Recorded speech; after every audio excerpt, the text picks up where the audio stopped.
première présence francophone dans la région de York remonte à 1610-1615, quand Étienne Brûlé a passé dans la région en utilisant un sentier qui avait été utilisé par les Autochtones depuis déjà des centaines d'années. Les arbres sont un peu comme c'était dans le temps d'Étienne Brûlé et les voyageurs.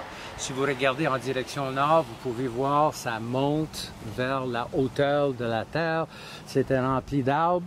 Et en regardant vers le sud, vous pouvez voir la vallée par laquelle il aurait probablement passé. Il y a beaucoup moins d'arbres que dans le passé, mais c'était un terrain où les gens apportaient leurs canots pendant des heures et des heures et des heures de temps avec leur cargaison. Du sud au nord, on débarquait de notre canot ici à l'embouchure de la rivière de Toronto, appelée aussi par les Français rivière Saint-Jean, aujourd'hui appelée rivière Humber. Et on montait ce chemin, on suivait le cours d'eau. L'eau, il y avait de l'eau, mais pas assez pour vraiment prendre un canot. Et on traversait ici aussi aujourd'hui Woodbridge. Ici, il y avait beaucoup de grandes collines. Même encore aujourd'hui, il y a très peu de chemins qui passent dans ce territoire-là. On traversait qui est aujourd'hui le King Road. On traversait la branche de l'est du Humber ici. Ici où se trouve le monument. On est rendu à 1150 pieds. Et après, on commençait à descendre les collines pour arriver à ce qui est ici aujourd'hui la rivière Allende. Et on était rendu à 725 pieds de hauteur. Alors, on montait de 650 à 1150 et après, on descendait à 750. Et c'est tout en marchant.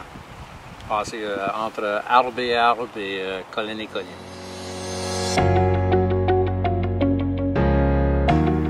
Alors, pendant du 17e siècle jusqu'à la fin du 18e siècle, il y avait des francophones régulièrement, des voyageurs, des coureurs de bois qui utilisaient ce sentier chaque année.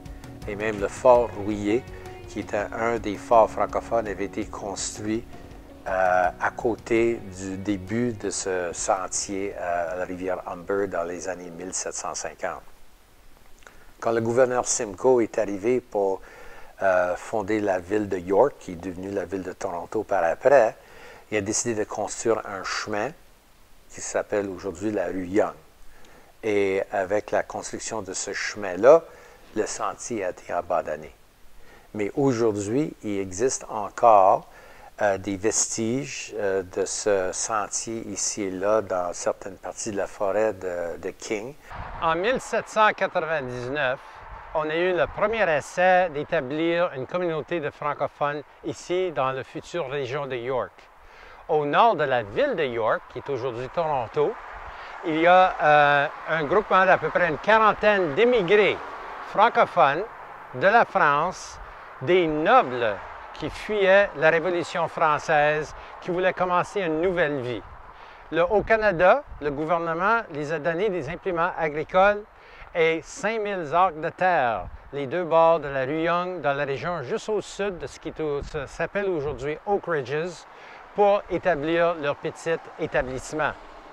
Malheureusement, après 3-4 ans, ils ont abandonné l'effort, faute de l'isolation qu'ils souffraient et le fait qu'ils trouvaient les hivers canadiens beaucoup plus difficiles que ceux dont ils avaient fait l'expérience en France.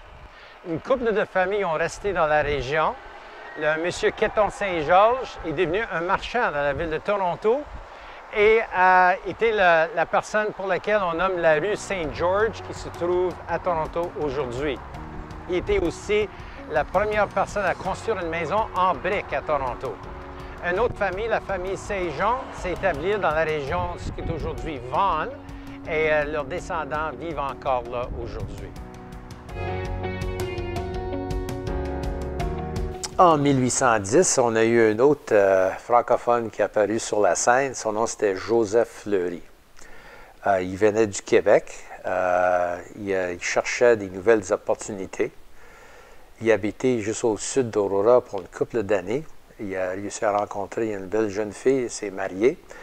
Et ils ont commencé une famille, dont son fils était Joseph Fleury Jr.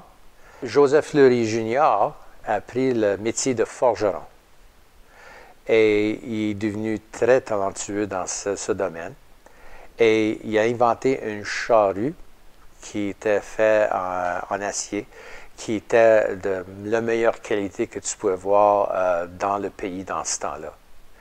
Il a réussi à avoir le support pour commencer une compagnie qui s'appelait le Fleury Implement Works, qui était construit sur la rue Wellington à Aurora. Ils ont fini par avoir toute une série d'édifices et ont construit non seulement la charrue fleurie, mais toutes sortes d'autres pièces d'équipement qui seraient utiles sur la ferme. À un certain point, ils construisaient même des machines, des laveuses pour laver le linge. C'était toutes des affaires mécaniques quand même. Et M. Fleury a eu un si grand succès, il était devenu probablement la personne la plus importante dans la ville d'Aurora. Alors, on l'a choisi comme étant le chef du gouvernement municipal de la ville d'Aurora. Et malheureusement, il est mort pendant qu'il était maire d'Aurora, je pense que c'était en 1880. Quand ils ont fait une exposition au musée d'Aurora, le centre culturel d'Aurora l'année dernière, et j'ai rencontré plusieurs des descendants de la famille. Ils avaient une très grande fierté de savoir que leur famille avait des ancêtres francophones, des ancêtres du Québec. Et en effet, des membres de la famille qui étaient non seulement francophones du Québec, anglophones Ontario, mais des métis dans l'ouest du Canada. Alors, par les Fleury avaient participé à bâtir le pays qui s'appelle le Canada.